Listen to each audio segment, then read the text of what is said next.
Oh, okay, let me go. Alright. Defendant John Doe's invasion of plaintiff's privacy constitutes an unlawful and tortious intrusion upon plaintiff's seclusion. Plaintiff has been damaged by defendant John Doe's invasion of his privacy. Plaintiff has experienced profound anxiety as a result of his discovery that defendant John Doe attempted to capture photos and video recordings of his private activities without his knowledge. Punitive damages. So we're getting towards the end here. This is going on the last page here shortly. Paragraphs 1 through 51 above are hereby realleged and incorporated by reference as if fully set forth here. And defendant Tim Moore engaged in willful and wanton conduct that was intended to interfere with and did actually interfere with plaintiff's marital relationship with Mrs. Lassiter.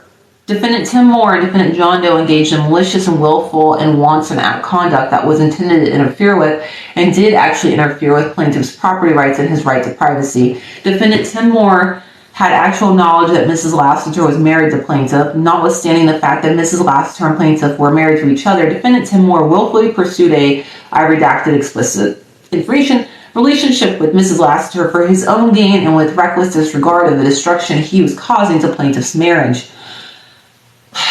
Defendant Tim Moore possessed an ill will towards plaintiff. Upon information and belief, defendant Tim Moore resented plaintiff and was willing to engage in unlawful conduct through the hiring of and or cooperation with defendant John Doe to intimidate plaintiff and demonstrate defendant Tim Moore's power for reasons that include preventing plaintiff from asserting lawful claims against him.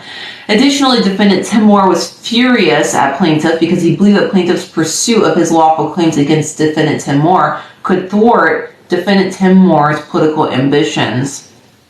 In an effort to cover up defendant Tim Moore's unlawful conduct with Mrs. Lassiter, upon information and belief, defendant Tim Moore and defendant John Doe willfully and wantonly interfered with plaintiff's property rights and right to privacy by entering upon plaintiff's property in the middle of the night and installing equipment intended to surreptitiously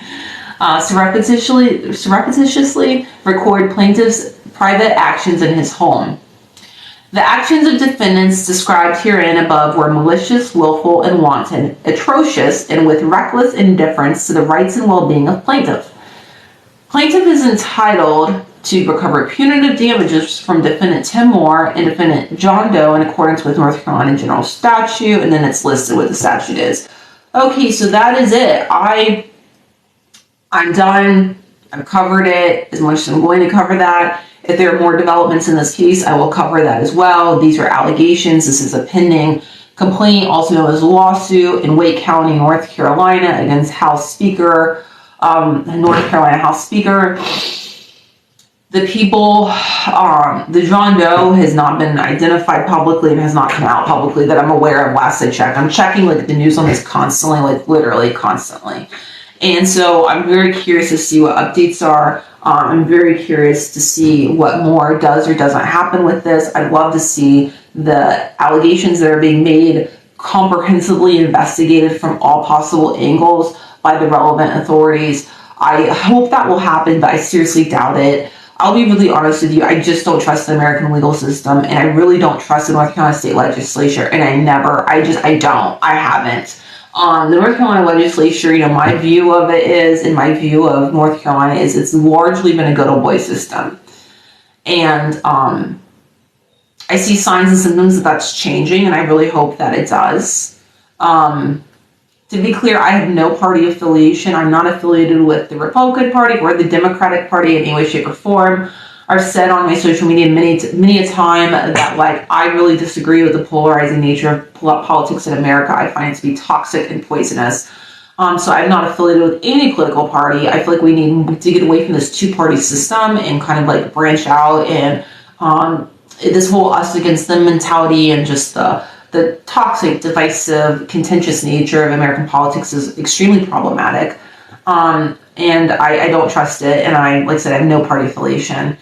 I really want to see what happens in this case, and I've been studying very carefully North Carolina House Speaker Tim Moore's body language, and I don't trust it. I don't believe what he's saying. I don't approve of his sudden, in my opinion, and turn around 180 when you get rid of the alienation affection law.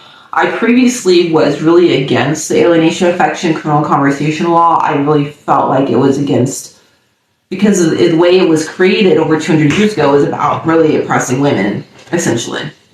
The law was since modified to make it more equal, and women have been able to recover damages underneath the law. It's my opinion and belief that, like, you cannot, like, as an adult, a fully functioning adult, cannot be alienated as described in this law. Like, I just personally just disagree with it. Like, I don't agree with it. I think it's antiquated and outrageous and whatever.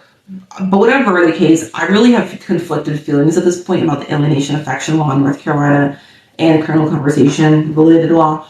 I really feel like now, this isn't the first time that alienation of affection lawsuit has been filed against a lawyer who has some kind of political involvement. I don't know how many times it's happened, but I know one of the times that happened was a number of years ago, and it was like, again, the tippy-toppy of an iceberg. And that tippy-toppy of the iceberg of the husband suing the lawyer over alienation affection affair that took place led to the revelation and uncovering of a lot of other illegal conduct, okay, within that iceberg. And it led to the lawyer being disbarred, and it led to them being exposed and to their political career that they were pursuing at the time being over.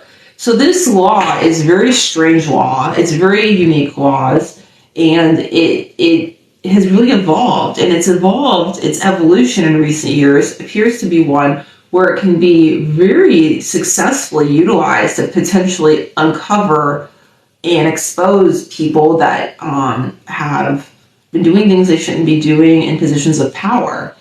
And I don't know how common it's being used in that way, but this is the second high-profile case I'm seeing involving a political person and a lawyer specifically.